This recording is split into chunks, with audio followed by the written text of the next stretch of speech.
struggle for power.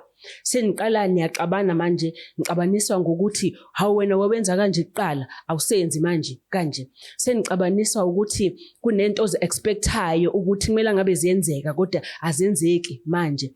Nixabaniswe umuthi okuxubha nje kanti anixabaniswe umuthi okuxubha. Nixabaniswa ukuthi cha wena awungihloniphi, wena awungilaleli, awunginikeza isikhathi unaka abantu abanye ngaphezulu kwami. Seninakisa nixabaniswa izinto ezincane. Zonke lezo zinto zithanda zami, it is nothing but power. It's power struggles within the relationship. Okay.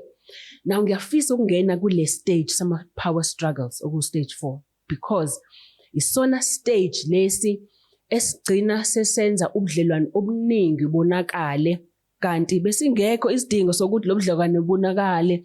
Sokungena ama power struggles ongazange uzwa understand wena ukuthi yini le power struggle and isho ukuthini. All right. Now ngizonaba kule stage ngoba isona stage esiba bukhuni kakhulu and abantu abaningi bahlukana kule stage kanti if ukwazile ukuthi uyimele izinto ezihambisana nale stage, that is when true love develops and blooms from a relationship yakho. Okay?